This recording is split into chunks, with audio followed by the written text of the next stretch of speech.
হেফাজত ইসলামীকে কাছে টেনে বিএনপি সরকার ভুল করেছে, এখন তার আক্ষেপ করছে।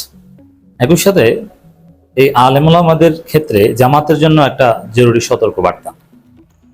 দর্শক, আপনারা জানেন যে বিএনপি হেফাজতকে খুব মূল্যায়ন করে বা কওমি হুজুরদের একটা অংশে মূল্যায়ন করেছে। এটা সম্পূর্ণ অপ্রয়োজনীয় ছিল। তারা মনে করেছে যে জামাতকে ঠেকাতে এদেরকে দরকার। আসলে জামাতকে ঠেকাতে হেফাজত বা কওমিদের এত মাথায় তোলার কোনো দরকার ছিল না। কারণ হেফাজত কওমিদের একটা অংশের সাথে জামাতের দূরত্ব কখনো মিটবে না এবং সবার সাথে জামাতের কখনো জোট হবে না। ইটস ভেরি নর্মাল, এটা অটো অ্যালগোরিদম। একটা অংশের সাথে হবে, এটা হয়েছে, এটা চাইলেও বিএনপি ফেরাতে পারবে না। কিন্তু হেফাজতকে অতি গুরুত্ব দিয়ে প্রধানমন্ত্রী নিজে হেফাজতের দপ্তরে ছুটে যান এবং খুব একটা মূল্যায়ন ভাব আমরা দেখেছি। এটা ক্ষতিকর। আলোচনাটা অনেকের জন্য আনপ্লেজেন্ট, বাট আপনি যদি রাষ্ট্র বুঝেন, হাউ স্টেট ফাংশন, এটা যদি আপনি বুঝেন রাষ্ট্র কিভাবে ফাংশন করে। বাংলাদেশে যারা রাজনীতি করে অনেকেই কিন্তু রাষ্ট্র বুঝে না। যদি বলি যে রাষ্ট্র কি, রাষ্ট্র কিভাবে ফাংশন করে বলেন, সে কিছুই বলতে পারবে না, এক লাইনও বলতে পারবে না। It's very complex matter, it's very complex. দর্শক, রাষ্ট্র চালানো এত সহজ নয়। এখন আলোচনা ভিতরে যাওয়ার আগে একটু হিস্ট্রি জানেন। ইতিহাসে কখনো আলেমরা ক্ষমতা ডিল করতে পারেনি এবং যারা ক্ষমতা ডিল করেছে তারা কখনো আলেমদের কথা মেনে ক্ষমতা ডিল করেনি।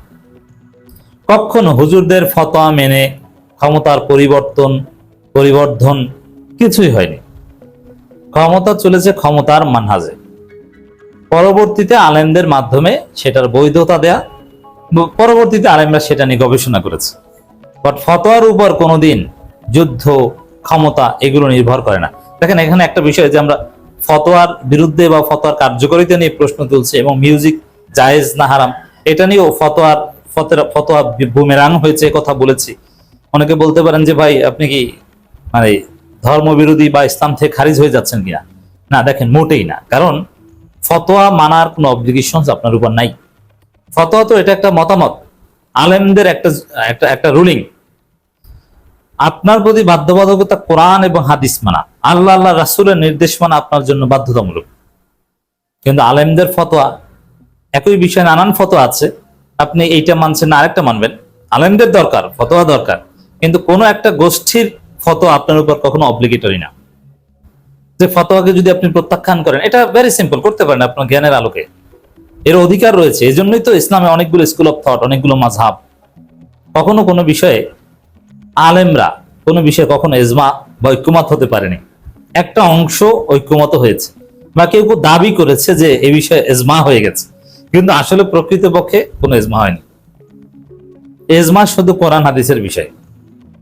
হোয়াটএভার। তো দর্শক, এখানে এই কথাটা কেন বললাম এই কারণে যে আলেমরা বা আলেমদের যে দৃষ্টিভঙ্গি, তাদের যে ফতোয়া, এটা রাষ্ট্র ক্ষমতার যে স্বাভাবিক কার্যকরণ সম্পর্ক তার পরিপন্থী। এটা যুগ যুগ ধরে আপনি সেই খেলাফতের পর থেকে যত মুসলিম শাসন এসেছে অথবা যত খেলাফত এসেছে, আব্বাসীয় খেলাফত, উমাইয়া খেলাফত এবং তারপরে বিভিন্ন সালতানাত, মামলুকি খেলাফত, ফাতিমীয় বা শিয়াদের বিভিন্ন ডাইনেস্টি ইত্যাদি ইত্যাদি, এগুলো সবকিছু দেখেন কোনো কিছুই ফতোয়ার আলোকে হয়নি। আপনি একটাও ফিকহ শাস্ত্রের ফতোয়ার আলোকে আপনি বৈধতা দেন তো, কিভাবে ক্ষমতা নিয়েছে।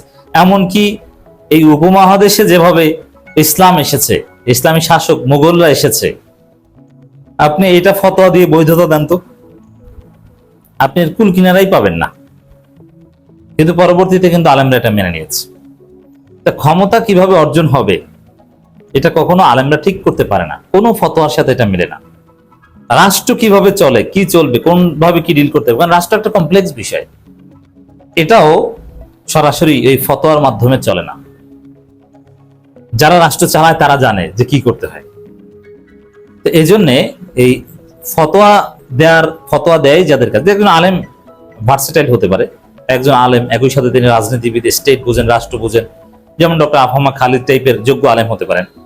এই আলেমদের হিসাব আলাদা। মতিউর রহমান নিজামী কামালউদ্দিন জাফরি কিংবা মাওলানা একেএম ইউসুফ কিংবা আল্লামা সাঈদী, এদের হিসাব আলাদা। কারণ এরা এরা শুধু আলেম না, একই সাথে এরা রাজনীতিবিদ, এরা জননেতা। কিন্তু যারা শুধু আলেম, যারা শুধু মাদ্রাসায় থাকে এবং এলেম চর্চা করে এবং ফতোয়া দেয়, যেমন হেফাজতের লোকজন, নন পলিটিক্যাল যারা, তারা শুধু মাদ্রাসায় পড়ায় আর ফতোয়া দেয়। অবশ্য কওমিদের মধ্যে অনেক রাজনীতিবিদ আছে, তাদের কথাও ভিন্ন, সেম। এখন এই যে যারা শুধু ফতোয়া দেয়, এই গোষ্ঠী, তারা রাষ্ট্র কিভাবে ফাংশন করে এটা বুঝে না, এবং তারা তাদের সংকীর্ণ দৃষ্টিভঙ্গি থেকেই পুরো রাষ্ট্রকে দেখতে চায়, কিন্তু এটা বাস্তবতা পরিপন্থী। তারা মাসলাহাত খুঁজতে চায় না, তারা তাদের ফতোয়ার উপর স্ট্রিক্ট থাকতে চায়। তুলনামূলক কল্যাণ কোনটা, এটা নাজায়েজ হলেও বাধ্য হিসেবে মানতে হবে, এরকম অনেক বিষয় আছে, এগুলো তারা ভাবতে চায় না। তারা মাদ্রাসার রুমের মধ্যে বড় কেতাব তুলে ফতোয়া দেয় রেফারেন্স দিয়ে, ওইটাই তাদের ফতোয়া হয়তো ঠিক, কিন্তু এটা বাস্তবসম্মত না। ফতোয়া ঠিক হলেই সব জায়গায় বাস্তবসম্মত হয় না, দলিল দিয়ে একটা, কেউ ভুল বুঝবেন না। যেমন মরা গরুর গোশত খাওয়া হারাম, এটাই ফতোয়া। এটা শুধু ফতোয়া না, এটা একদম কোরআন সুন্নাহ রুলিং। কিন্তু আপনি এমন পরিস্থিতি পড়লেন যে আপনার জীবন বাঁচাতে হলে আপনাকে কিছু একটা খেতে হবে, তখন আপনি মরা গরুর গোশত খেতে বাধ্য। কুকুরের গোশত আছে আর মরা গরুর গোশত আছে, আপনি কোনটা খাবেন? আপনি মরা গরুর গোশত খাবেন। এখন এটা হারাম জিনিস, তারপর আপনি খাইলেন। এরকম অনেক বিষয় আছে। এখন বিএনপি সরকার এই হেফাজতের এই ফতোয়াবাজ হুজুরদের মাথায় তুলে বেকায়দায় পড়েছে। এখন এরা বিভিন্ন জায়গায় মব সৃষ্টি করে, ফতোয়া দিয়ে এরা গান বন্ধ করে, কনসার্ট বন্ধ করে, সাংস্কৃতিক কার্যক্রমে বাধা দেয়, কোথাও কোথাও নৌকাবাজ বন্ধ করার কথা বলে, যদিও এটা নিয়ে ভিন্ন খবরও আমরা পেয়েছি। আসলে এখানে তৌহিদি জনতার জড়িত না, এটা নদী ভাঙন, ফসল নষ্ট না হয়, এইসব প্রশ্ন জড়িত, হোয়াটএভার। কিন্তু এখন বিএনপি সরকার বেকায়দায় পড়েছে। এখন তথ্যমন্ত্রী বলছেন সাংস্কৃতিক কর্মকাণ্ডে বাধা দেওয়া সরকারের নীতি নয়, কিন্তু সরকারের নীতি নয়, তারপরও সরকারই কনসার্ট বন্ধ করে কেন? ওই যে ফতোয়াবাজ হুজুরদের বেশি মাথায় তুলেছে, যার ফলে এখন তাদের কথা শুনতে হয়। আওয়ামী লীগ এই ক্ষেত্রে হুজুরদের কিভাবে ডিল করেছে দেখেছেন? হুজুরদের সমর্থনও নিয়েছে, কওমি জননী উপাধিও নিয়েছে, আবার তাদের মাথায় তুলে নেই, এমন ফাও কথা বলার সুযোগ পায়নি যেটা একটা রাষ্ট্র ফাংশন করার নীতি বিরোধী। এটা কিন্তু যারা রাষ্ট্র বুঝেন তাদের জন্য খুব কঠিন জরুরি বার্তা। জামাত ইসলামের জন্য এটা শিখতে হবে। জামাত ইসলামের মধ্যেও আলেমদের একটা অংশ দেখবেন যে ফতোয়া দেয় যে মিউজিক হারাম ইত্যাদি ইত্যাদি, এবং প্রান্তিক পর্যায়ে চলে যায়। এরা জামাতের জন্য ক্ষতিকর, বিশেষ করে রাজনীতির জন্য।